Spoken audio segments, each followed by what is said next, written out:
Tanan tasaliana ngokurundu gana disipe banana Mota Gambia ngamfang Gambia nice Tanan tasaliana ngokurundu gana disipe banana Mota Gambia ngamfang Gambia nice Gambiana Duma Europeana Not Americana Gambiana Duma Europeana Not Americana Gambiana Duma Europeana Not Americana Gambiana Duma Europeana Not Americana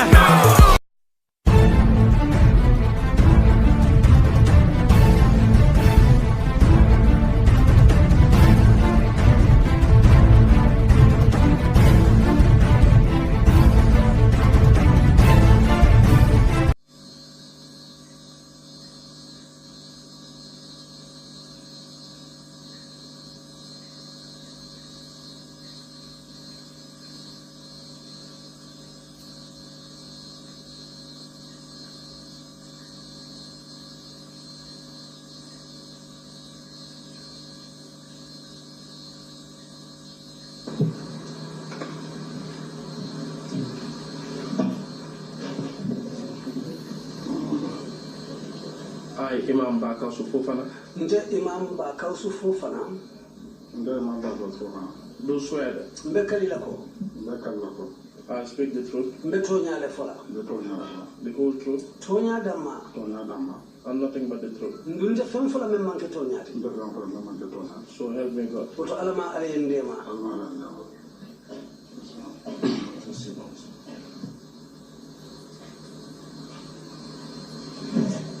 Imam Bakausu, welcome to the TRRC. Welcome to the TRRC, Imam Bakausu Fofana. Mbadiolo Active TV le murun tara nan kota ke purkana kudo fanan jube alkana nyina ale subscribe channel daning atra man subscribe ale notification bell click pour video na to wato wati alsa jeno nyameng alkana nyina ale plan noma Instagram acctive.tv me Facebook le fanang active space TV. Hello my wonderful subscribers, this is Active TV again for another fast and a quick update and review. Please subscribe to the channel if you are not yet subscribed, and please do not forget to turn on the notification bell.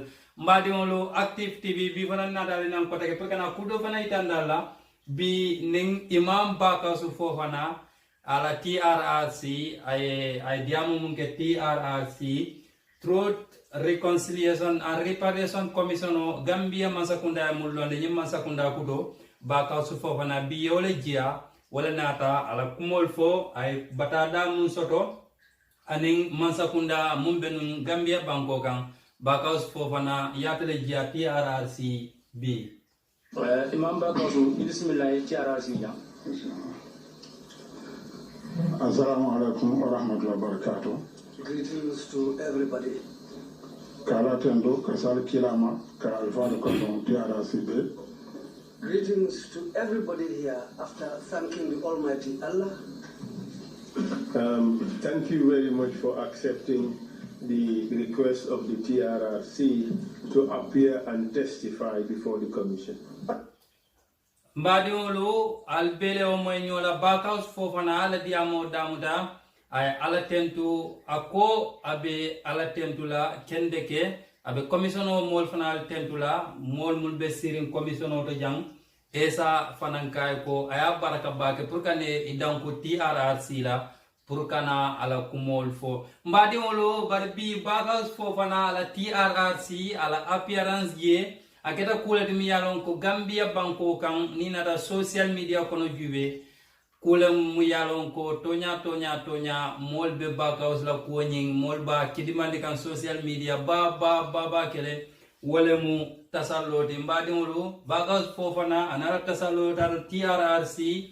Bakausu Fofana went with his kettle at the TRRC. This is a new thing to many people in the Gambia, but this is not new. To be honest, if you know Bakausu Fofana, you will know that this man always he always drink with a kettle.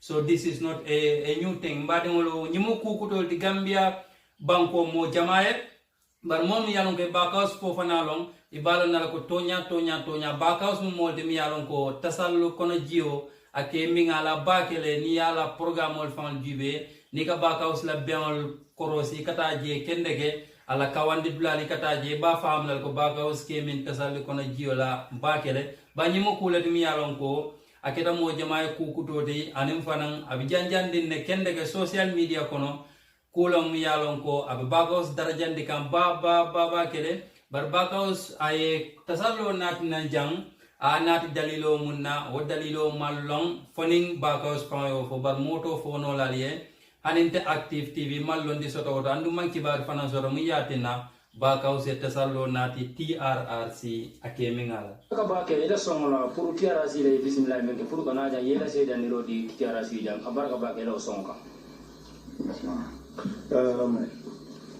please do note that one Omar Fofana, who happens to be your brother, has testified before this commission and has provided evidence about your activities, your relationship with the Supreme Islamic Council, and what has happened to you during the government of Yahya Jammeh. Isi fanan karamuda ko ibadi mo do diamuda jang mem Umar Fofana di menar na ke idoko di bakilim fakilim wuluwoto diamuda jang ko la me alon ko yemuta no wala mi ares anu diamuda jang ko la fana me alon ko ikam ma wala anila ba so nyolo mem relationship ni Supreme Islamic Council badi am be tema diamuda fanna na janni. You are here today speaking on your own behalf about some of those same issues. And bi fele me sila me do jang ina ta le kas dia mo ko la me ya lon ko pour nga mo ifamo da ko ne dia mo ko la me lan ko nga wala fo jante. That being the case, your testimony would be relatively short. Woda lilo kan ila sede andiro bi jang abasuti ala domandi. We intend to ensure that we do not overly repeat some of the things that have already been said. Isala point is very, very important. Isa ko ba kausi ko akay ko idoma nata janne idoma mun kita Umar Fofana te kuma jamala fo ening mansa kundala problemo woto itala bidia mo abekela kula demi alon ka ba sutiala ka ni ke ba jam vandla esalo ne ko dimba kausi ka ba kol be fola jang ibe lala jane woto tonya esalo nyim point is very, very important pour ka time mo sutiandi anem fanan ka kol sone andi no nyame mbade wolo bari tasallo nyimbe janjanding social media kono baba kele ngam mol jelo mi yalon ko mo farmasarim ballo miti mol mi yalon ko darja batal Gambia banko kan Alhaji Mohamed ngajile the finest comedian in the Gambia ngajile afane challenge nyenkele tasallo afane alwa dalale ay picho ke nganyanja fananje an activist nyanja mi yalon ko tonya ada fana daraja bata banko gana ni nata jube aga mama mola ko mi yanko mol batandi kan ko mi yanko mol sakeno pour ye kontu enen problemol tema nga challenge ni jela many people are taking pictures because of this today's appearance of Mr. Imam Bakausu Fofana with a kettle. Many people are doing this video, are doing this photo challenge, and they are doing a picture with a kettle to post it on social media. Mbadi mo jamale be na tarol ke kanje nga Fatu Network fananje Fatu Network, a very famous page, a very famous Facebook page in the Gambia. Fatu Network also wrote about this today's appearance of Bakausu Fofana. Fatu Network bi tele musafe Bakausu Fofana la nyim kota ni tasalonada TRRC Fatu Network bi tele musafe mbina wale karanali yateng. Fatu Network, I quote, from drinking from his kettle 11 times to declaring I am a great marabu. Fatu Network ko Bakausu Fofana ayeming ala tasallo la sinya tanning killing aya Fofana ko komate mu mori balti. Bakausu delivers his testimony with style. Bakausu ala testimony ala diamol ke with a style, aning style on nara purkala testimony ke walam purkala sedian dirol ke. but two top imams have some explanations to do as he accuses them of engineering his problems. Fatu network ko bare hansaing almamol mi yalon ko isembo warata bakela andu mobile midi almambal midi Fatu network ko o mo fulol final bo ko mal mi yalon ko nyande na la pour na explanation ko wone na kol senandi kol mu yalon ko bakaw si o tumirol mulke komi atala problemo mol mi yalon ko walla a nyaton kaya walla ko ni nyaton ko ti Fatu network ko imamba fula fana bo ko mu yalon ko nyande na la pour na kol senandi bakaw si tumirol muleka mbadi ngulu nyemu kula dimi yalon ko ku kutolo mo jamae Gambia banko kan kemin tasallo la tonya dina ta jube na alfal yayin kele sinya jama bari bakaus na findita nan bi anana ta damen fanan wala fan ko nyin sembo warandi wala ma kam fanan siandi TRRC mol malong. What is the reason why Bakaus appears with a kettle at the TRRC today? This is $1 million question. Many people are asking why Bakaus appears in this style. Mbadiolu mbe comments do read la from the page, from the post, from the Facebook page of Fatu Network. Biriying Sia. I will read some comments from the Fatu Network. People's comments. People share their opinions and what they think about this. I will read some comments. Mario, Ibrahim Hussein Fane. If you don't have nothing to say, shut up your mouth, because many people are criticizing. This is life. Anything you do in this life, people must talk. So this boy is replying to a comment of someone who is a critic to this action of Imam Bakausu Fofana. I will read another comment. Ismail Keta, great man in the Gambia, and may you live long. Woko Bakausu mobile di Gambia Bangkok ang ako alma Bakausu Simayala. Haidara Muhyiddin woko Mori Keba. Ako Bakausu Mori Keba di. This man soprek. Woko this man soprek. Model kanang komenta ako this man soprek. Ako Bakausu Mori miyang kakatu sobrang drong. Umar Sawane, definitely I watch comedy today. Ntemu Mori Baleti. These things started a long time ago. Mori Ba. Ago biya bila my comedy jibe. Ago Bakaus ko atemu Mori Balti. Bob Kamara, Bakausu. Stop leading our good Muslims. Bob Kamara, we all safe. Ago Bakausi da kamola Muslim kendol ke ifilindi. Okay. The comments are many. So, Madimulu Wolwe Kerimbi, Gambia Banko Kang, this is trending on social media. This action of Imam Bakausu Fofana is trending on social media. Many people are now taking pictures to be part of the challenge.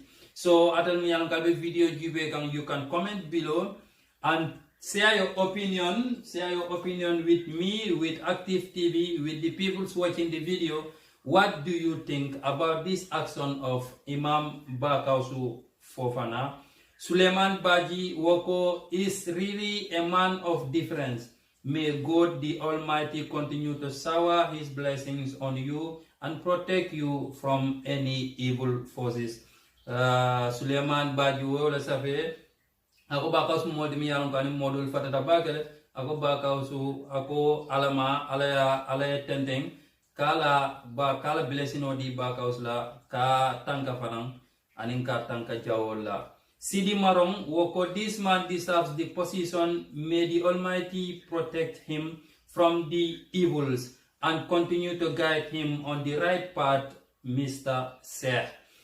Sidi Marong wole safe ako Bakausu modimi yalong ko ay position o disable kendeke agabe duala alma ale Bakausu tanka anum fanang alma ala londi sila kendo kang wato wati. Bubakar Tule oko absolutely right. Jibril Sidibe, funny, interesting enough. Woko kwenye funny tale, aka interest tale, kendeke. Madingolu Gambia platform jamal basa veka medial na heavy medial, miyalon ko sembo wara Gambia banko kang, I jamale ba kausla nyung ko diamu kang, I jamale a post, I jamale a sela page olto, anin Gambia din jamale fanang ye dabula challenge nyung kono. Ba kausla nying challenge abe sembo soto kam ba kele Gambia banko kang adal mi yalon kalbe video jube kang alisa comment nole al final yalla miro safe ali mune mira ba kausla nying aksonoto fatu network ker fatu fane ba kausla nying siale ifnal ya siale ifnal netalo nying siale dele mune safe je iko seh ba kausu fofana before his testimony at TRRC iko bakaus la natalo walam yola post iko jannim bakaus bala testimony ala sede andro braba damutala TRRC tasallo dala aye ming fat kerfatu wal nga comment follow mun jeje walam lamin komati ako fasting on Mondays and Thursdays are two sunnah of the messenger Prophet sallallahu alaihi wasallam, peace be upon him. But let us not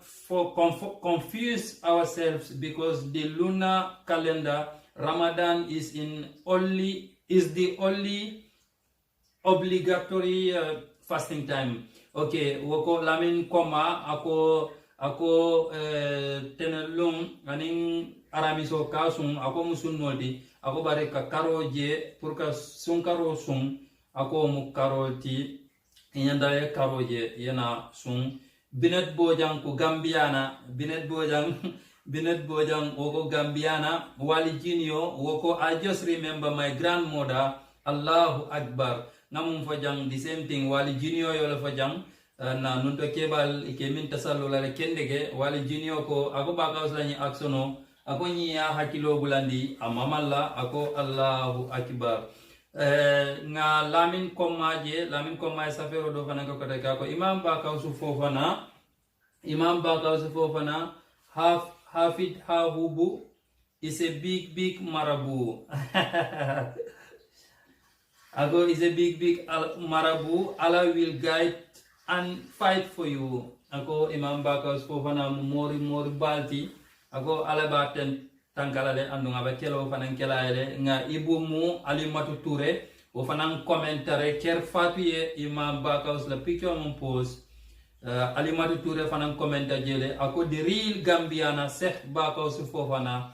Thank you so much for the good message to the nation. Once again, thank you, Baba. Woyola sape ako Baka usufofana mu Gambia dim forwalti real Gambiana. Ako baka usia baraka baki ala message yo mulki banko dimule ako abaka us tentula kota ke baba mbadi mulu nyimbe darajali mbakele social media kono the today's appearance of Imam Baka Usufofana. This is what is trending on social media. This is hijacking the Facebook. Help will come. Birale en tabulo dadi. Since you started sitting at these tables here, Nana jambi wala makambe wara lombet dunia my coming here will be more famous or powerful than all the others in the world. Ni Baka Usma mo jamala kama. When you touch Bakaus, you have touched a lot of people. Jamala kama ko ete menijela. So many people and so many other things help him that you cannot see. Baka Usma mo balade. Bakaus is a big marabu. That help will come. Birale en tabulo dadi. Since you started sitting at these tables here, Nana jambi wala makambe wara lombet dunia my coming here will be more famous or powerful than all the others in the world. Ni Baka Usma mo jamala kama. When you touch Bakaus, you have touched a lot of people. Jamala kama ko ete menijela. So many people and so many other things help him that you cannot see. Baka Usma mo balade. Bakaus is a big marabu. That help will come. Birale en tabulo dadi. Since you started sitting at these tables here, Nana jambi wala makambe wara lombet dunia my coming here will be more famous or powerful than all the others in the world. Ni Baka Usma mo jamala kama. When you touch Bakaus, you have touched a lot of people. Jamala kama ko ete menijela. So many people and so many other things help him that you cannot see. Baka Usma mo balade. Bakaus is a big marabu. That help will come. Birale en tabulo dadi. Since you started sitting at these tables here, nana jambi wala ma kambe wara long bet dunia my ko coming here will be more famous or powerful than all the others in the world. ni ba ka usma mo jamala kama When you touch Backhouse, you have touched a lot of people. jamala kama ko ete men jela So many people and so many other things help him that you cannot see. ba ka usma mo balade Backhouse is a big marabu. That help will come. birale en tabulo da Since you started sitting at these tables here, nana jambi wala ma kambe wara long bet dunia my ko coming here will be more famous or powerful than all the others in the world. ni ba ka usma mo jamala kama When you touch Backhouse, you have touched a lot of people. jamala kama ko ete men jela So many people and so many other things help him that you cannot see. ba ka usma mo balade Backhouse is a big marabu. That help will come. birale en tabulo da Since you started sitting at these tables here, nana jambi wala ma This is what is trending on social media. We have seen our famous comedians doing it, our activists, many peoples, and our media platforms are sharing it. This is what is happening in the Gambia right now. Natale Purkwaitan la Backhouse Fofana's today's appearance at the TRRC Kulam Miyalonko. Adarajo wararin Gambia Banko Kambakele Backhouse nin tasalo data TRRC. Ayemin tasalola ay geoming Fadu network ko sinya turning killing 11 times. Fadu network, they were really observing it. If this is the reality, 11 times iko Backhouse yeming tasalola 11 times birata da nyin blado janna ba fa bota je iko sinya turning killing ayeming ala tasalola sinya turning killing mbe ala nako turning killing ni nata islam wala karola juve hani wirdol fang tanning kilemu nombal timiyalon ko nomba kende balon so Backhouse nim Fadu network ko tanning killing askeno Fadu network e mum fo wala mtonyati. But the question is Backhouse Fofana's appearance at the TRRC with a kettle. This is the $1 million question many people are asking. Mun GC fala bala tasalo nyin kono fay dirin ko le kije bang fay jiyo le kije bang fay zamzam jiyo le kije bang fay mune kije mo jama bola nyin kakang wo fanin Backhouse Fofana fa wo jabi mbadi wolu Backhouse Fofana ko biri tata arrest for the second time ya mutal nung after inata bula inata ta no makota ke pulka arrest Backhouse Fofana ye mum fo ako a disappeared ale Backhouse says he has disappeared. Nobody knows his whereabouts. they said I disappeared. dalon janka mo le jaga ba ala nata juna bilen li par dula do ala be wala do ala nata juna la non de li par lon be nyanna fala le ye man lon fana ala nata Well, ndem mo ru balati these things started a long time ago. mo ru ba Since at the time that they were torturing me. When they were torturing me, I was with Allah. bilen sanjo Allah came since at that time. Backhouse ko mo malong abe damen ako so jarol dunda suwo kono le blal be muda aboda salola aye dani praye saluwati praye lo fula sali after aniyenata Backhouse ko adunta bun kono inara bun kono be jibe mam Backhouse je wom ko la temi yalon ko Gambian din jama jakal ta ko la Backhouse yo kenya dile mo jama jakal ta ko la mo jama ma ko faham nga TRRC la kiamano fangele Mr. Lamin Cisse asked Backhouse how did this happen, but Imam Backhouse Fofana did not want to reveal this secret. Backhouse remained silent. Tonin kanin bla jabi Backhouse ko ala dorong Backhouse ko hanamading ako al-Qur'ano niya karang ikakela kom al-Qur'ano. olongo fo ya jamen ka ko defana ko ano tankale That day I told Yaya Jammeh I also has mastered or I have memorized the Quran. sifa atansa balabe ken worcho ane habs meyo mulum This kind of Quran, there are 30 of them. nka ende o be tankale I told him I have memorized all those 30 different books. qur'ano janela nato watila The man who burns the Quran, if that man has trouble, qur'ano tankala ni o mate watila somebody who has mastered the Quran or memorized the Quran, if you touch that man, you will not have peace. Backhouse Fofana ay tumirol mulke Imam Abdullah Fati Mohamed Lamin Toure with the Supreme Islamic Council, with the leaders of the Supreme Islamic Council. bakausu ay kuma jama fo ala muto keta nyaadi le problème o embe da mutata nyaadi le bakaus accuse the leaders of the Supreme Islamic Council, the former regime of President Yahya AJJ Jammeh. Bakausu accused these peoples of being the factors, the engineers of his problem with the former president Yahya Jammeh. Bari Imam Fati ani Mohamed Lamin Touré ifanal bina le TRRC ifanal bina flak tiamu falale ifanal bina fansenen lale fo imam bakausu fo wana ay mum fo la kodo fo lam tonyati fo te tonyati TRRC be fanal kiala te mera malon sa nitel bina idole mun style si vale bina maybe they will also come with another style, and that style too will also trend on social media. Karun tel Gambian wal ninga ko munje nka nyu wala kukuta Gambian ka inyu wala so nganam badu fnale nanang bari mbadi wolu mun kuma ta kende ke bakaus la testimony nyin kono diamo bandla bakaus kumo fo jemi yaron ko kumo nyim bete atanda senata fanan na Gambian din jamana ba moyla bakausu ko ndambale ke kilindi nga yamfanyoe nga kol mul tambita ndambal tema bakaus ko sanji muanim fula ako nuwa kera tinyaro de Gambia banko kan bakaus ko bari sanji jamale tambita janin sanji muanim fulo imbesira ako sanji jamale fanan bina sanji keme jamale bina ye sanji muanim fulo nyim fanan kora bakaus call for peace and he is advocating for peace. Bakaus is asking every Gambian to be law-abiding and to please forgive each other. Bakaus says the 22 years of brutality, the 22 years of dictatorship, Bakaus says before these 22 years, many years have passed and many years will come after these 22 years. So Bakaus kondamale ke kilindi nga yamfanyoe puruna banko sitano nyameng okuma yata baba ke madi wala ngani sotale bi Sheikh Imam Bakaus Fofana ala testimony aketale with a different style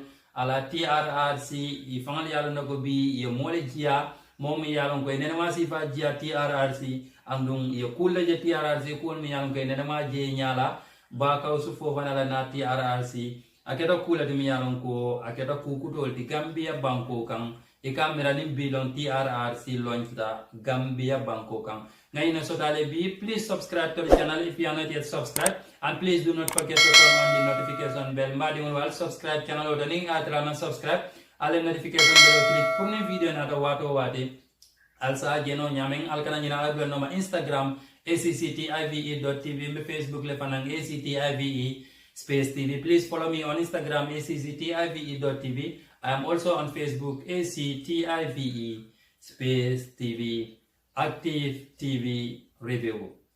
Bakasu! Bakasu! Bakasu!